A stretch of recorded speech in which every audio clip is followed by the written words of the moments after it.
Donc, on va regarder une démo de l'algorithme minimum.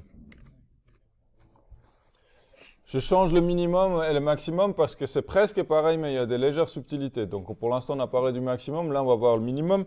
Donc, je vais avoir une liste quelque part. Je vais l'appeler L. Puis, on va mettre des valeurs dedans. Moins 1, 1, 2, 2, 6, 3. Moins 4, par exemple. On a vu qu'il faut deux variables, n'est-ce pas? Il faut la variable de la valeur maximale ou minimale ici. Valeur min, par exemple. Et puis on avait l'autre variable qui était la carte actuelle dans le jeu avec les cartes, qui est de la valeur courante. Donc valeur min, ici, je vais le mettre à none. C'est-à-dire, pour l'instant, je ne connais pas la valeur minimale. Du coup, je mets none. Ça veut dire qu'il n'y en a pas. C'est absent. Ensuite, on va faire une boucle parce qu'on va regarder tous les éléments de la liste. Donc, for i in range de len de list. Et puis, on prend, du coup, une valeur. Donc, je l'appelle ça candidat. Candidat parce que ça pourrait devenir ou candidate, valeur candidate, parce que ça pourrait devenir la nouvelle valeur minimale. Donc, candidate, c'est quoi? Candidate, c'est liste de i. Je prends la prochaine valeur de la liste. Jusque-là, rien de sorcier. Maintenant, si je suis dans la première boucle et mon valeur min, il vaut encore none, qu'est-ce que je prends comme valeur minimale? Ben, le premier élément de la liste. Donc, qu'est-ce que je fais? C'est-à-dire, je teste if valeur min est égale à none. Si valeur minimale est égale à none, ben, valeur minimale va devenir la valeur de candidate actuelle. Et puis, ça c'est un cas. Ça c'est le cas où on n'a pas encore eu de valeur minimale. Sinon, on peut tester si la valeur candidate, elle est plus petite que la valeur min. Vous voyez, si valeur min il est none, je ne peux pas comparer. Je ne peux pas dire est-ce que c'est plus grand ou plus petit, c'est none. Ça ne fait pas de sens de comparer. Donc, dans ce cas-là, on prend directement candidate dans valeur min. Et sinon, si candidate est plus petit que valeur min, ça veut dire que ça va devenir le nouveau minimum. On a trouvé une valeur qui est encore plus petite. Donc, on va mettre valeur min égale à candidate. Et puis à la fin, c'est minimum, c'est la valeur min.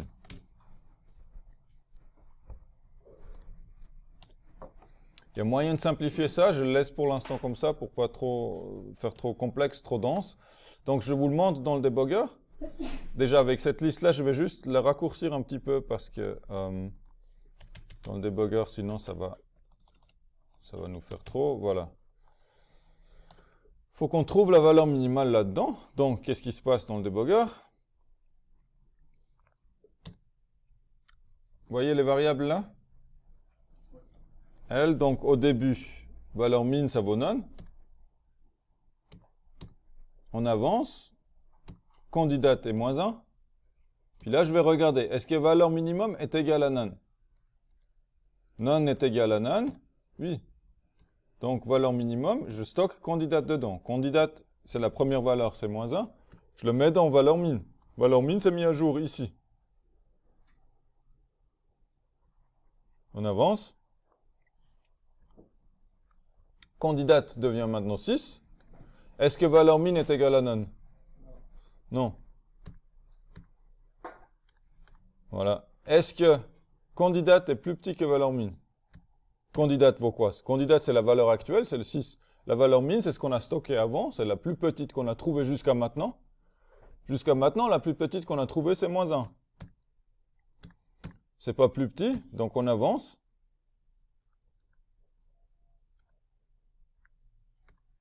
Voilà, c'est pas plus petit. Ça, c'était le 3. Maintenant, le candidat, c'est moins 4. Là, normalement, on devrait trouver moins 4, qui est le plus petit. Donc, regardons. Alors, c'est pas, valeur min n'est pas un none, ça c'est juste la première boucle. Et puis, est-ce que candidate qui vaut moins 4 est plus petit que valeur min? Oui. Donc, valeur min devient candidate. Et puis, du coup, la valeur qu'on affiche, c'est moins 4. Et là, pour le maximum, juste dans les elifs, on change juste la direction du chemin. Si on veut transformer ça en maximum, on change juste la direction. Donc là, bon, c'est marqué minimum, il faudrait changer l'affichage aussi. Donc le minimum, c'est ça. Pour le maximum, on change juste la direction. Oui. Il y a une question. Si dans notre liste, on a des chèvres, des abeilles et des moutons, par exemple, Oui. comment ça peut marcher ça? Alors on peut comparer dans l'ordre alphabétique, par exemple. Par exemple, Ouais. Ça marche tout pareil. Si je mets ici, par exemple, je mets, je sais pas, B, C, D et A. Comme en Python, on n'est pas obligé de déclarer les listes, les types des valeurs à l'avance. Là, il trouve le minimum, c'est A. Et puis si je change le signe ici, il va me trouver le maximum qui est D. du coup, Oui. et si on veut qu'ils prennent vraiment le vrai ordre, Quoi? qu'ils prennent l'ordre de l'alphabet, par exemple, c'est ça ou pas? La question c'est si on veut qu'il... Qu'ils prennent l'ordre de l'alphabet. L'ordre de l'alphabet, ben, il a pris l'ordre de l'alphabet. Parce qu'il a dit A, par défaut, il prend l'ordre alphabétique. Après, on peut modifier, ça c'est le traitement des chaînes plus avancé, on pourrait changer nos règles de comparaison. Mais généralement, on n'aura pas de maximum et de minimum pour autre chose que des chiffres. Bah pour l'instant, non. Pour l'instant, on travaille qu'avec les chiffres. Et juste pour vous dire qu'on peut... Est-ce que quelqu'un a une idée comment on peut simplifier ici? Vous voyez, j'ai une répétition là. J'ai un if, je fais quelque chose, et j'ai un elif, et je fais la même chose.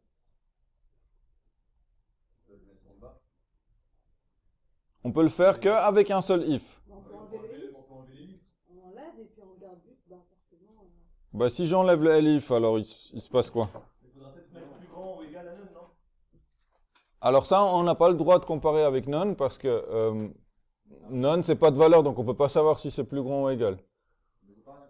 Si la valeur de minimum c'est 0. Oui? Un and ou un or, est-ce que c'est lequel? C'est and ou or? Est-ce qu'il faut que les deux conditions soient satisfaites à la fois, ou est-ce qu'il suffit que ce soit l'une des deux?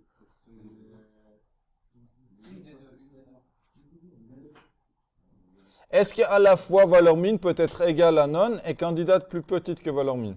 Non. Est-ce que les deux peuvent avoir lieu en même temps? Pas vraiment, parce qu'on ne peut pas dire que quelque chose est plus petit que none.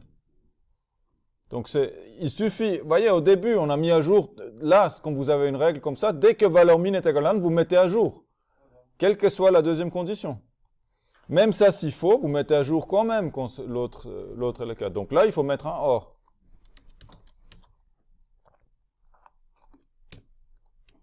Mais si vous laissez avec les elif, ça me va aussi. Hein. Mais c'est juste en termes d'optimisation, je dois quand même vous montrer ça, qu'on peut faire ça. Et puis ça donne du coup toujours... Ah, ça marche toujours. Est-ce qu'il y a d'autres questions là-dessus?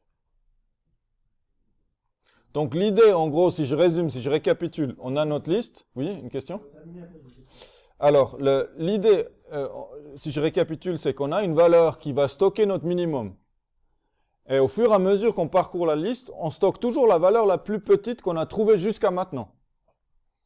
Et comme j'ai toujours la valeur la plus petite que j'ai trouvée jusqu'à maintenant, quand j'ai fini avec la liste, je vais avoir la valeur plus petite de la liste en entier.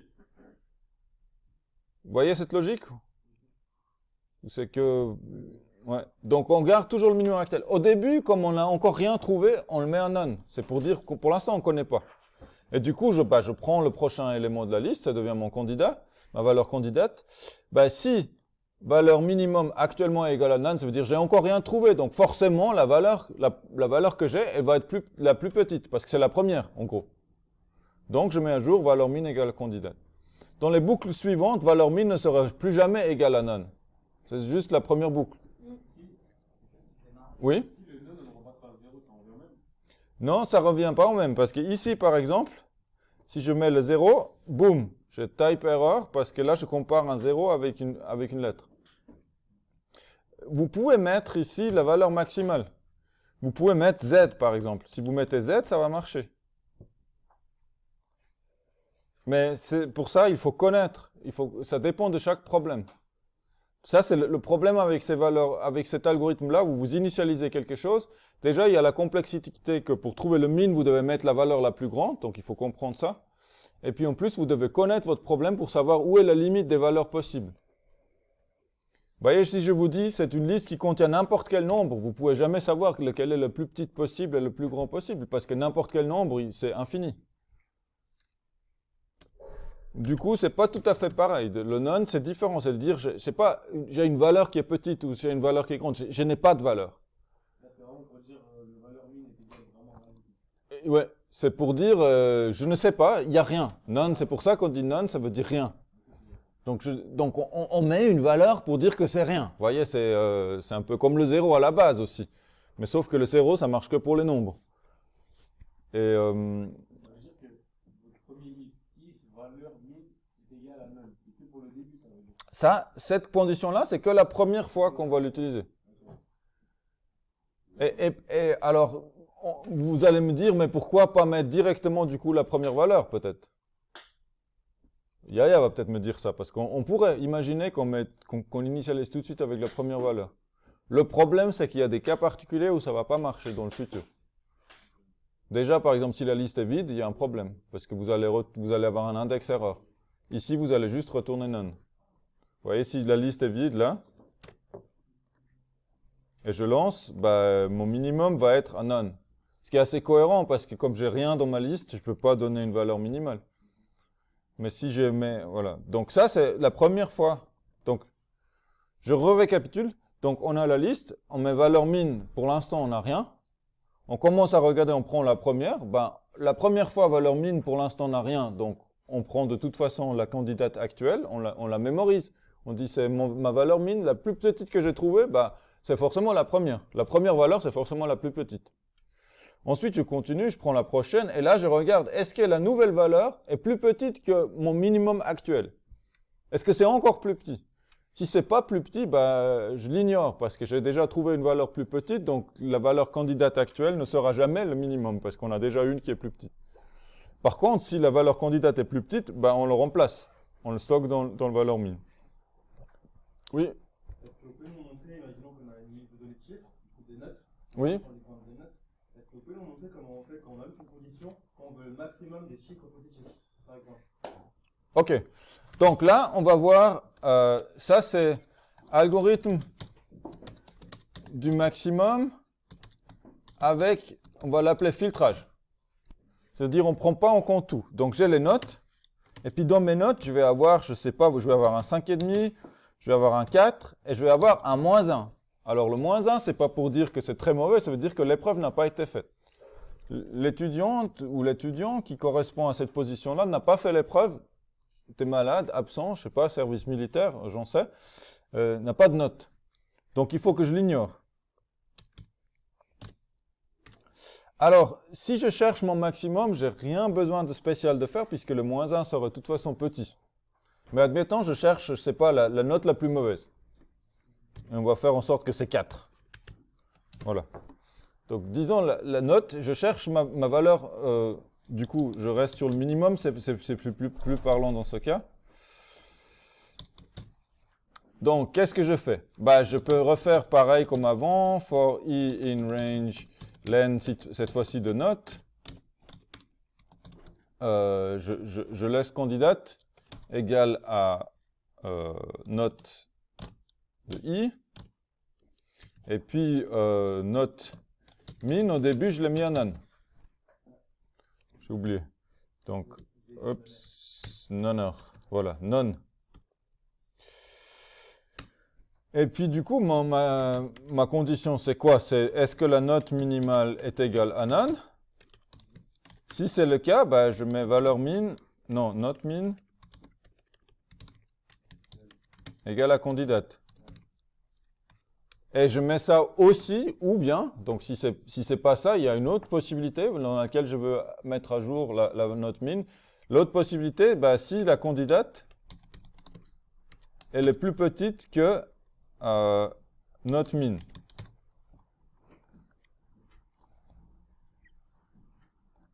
Je vais mettre ça en commentaire. Donc là, pour l'instant, si je fais ça, il faut que j'affiche le résultat. Print note min.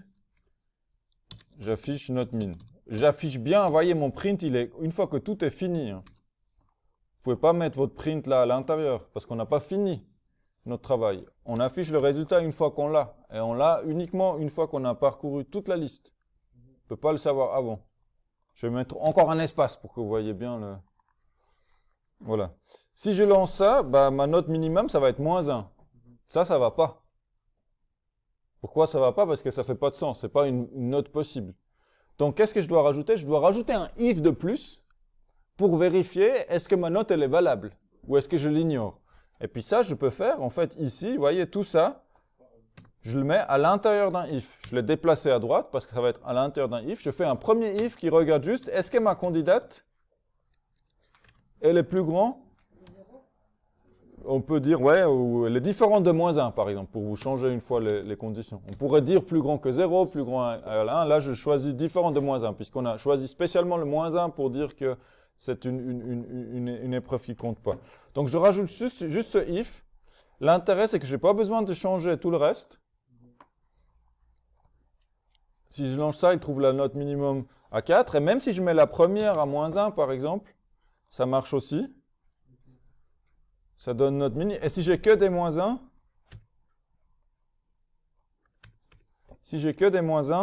ça me met none. Parce qu'il n'y en a aucune. Et donc, c'est cohérent. Donc, c'est assez intéressant cette version-là de l'algorithme. Alors, ça complique parce que vous avez ce OR. Il se passe quoi dans la condition là? Dans quelles conditions? Dans celle-là? Qu'est-ce qui se passe dans ces conditions-là? Est-ce que quelqu'un arrive à expliquer? Oui, Saïm? Dans la condition ici, là, Oui. bah, si notre minimum il n'est pas égal, enfin, il est égal à 9, il va arriver dans tous les cas par la première fois. Dans tous les cas, ça va être faux. À part pour le. Enfin, non. Si, dans tous les cas, ça va être faux, non? À part pour. Dans tous les cas, ça va être faux. Alors, La première fois, ça va être true. la première fois, ça va être faux. Ouais. Parce qu'on l'a initialisé à none. Non, ma question c'est parce que vous avez rajouté si le candidat est différent. Ah. C'est différent? Oui. Ah, ça, c'était ça la question. Là, il faut que Ça veut être différent de -1. Donc il faut que ce soit OK pour qu'il aille en bas. Oui, c'est ça.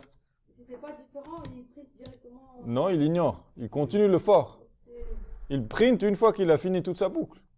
Ok, donc si c'est différent de -1, il continue. Je rajoute quelques espaces. Ça, c'est après le for. Donc, le print, il est une fois qu'il a tout fini. Donc, si c'est -1, on l'ignore. On fait rien. Parce que -1, c'est pas une note. On peut pas calculer de moyenne, de somme, ni rien. C'est juste dire qu'il n'y a pas de note, en fait. Que, oui. Mais si on veut enlever le -1 et mettre juste différent du chiffre négatif. Ouais, bah, on peut dire plus grand égal à 0, par exemple. Différent d'un chiffre de négatif, c'est ça. C'est plus cohérent à mettre ça que le -1. C'est pas. Si les données elles changent. Ouais, on peut faire ça au plus grand égal à 1, parce qu'on dit, de toute façon, une note en dessous de 1, ça n'existe pas. Ici.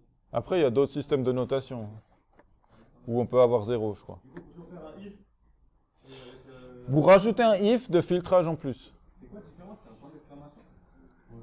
Ouais, vous voyez, c'est différent, c'est ça. C'est pour, imaginez-vous le égal qui est tracé, qui est barré. C'est comme le égal qui est barré. Et ils n'ont pas pu prendre ça parce que le slash, c'est déjà la division. Donc, ils ont pris le point d'exclamation pour symboliser que le égal, il est barré. Est-ce qu'il y a d'autres questions? Ok, donc je vais vous publier ça, mais je ne mets pas dans la playlist parce que l'explication était un peu décousue, mais comme ça, vous avez les différents codes, les explications si vous voulez revoir. Je mets sur la chaîne quand même, mais juste dans la page d'accueil des vidéos.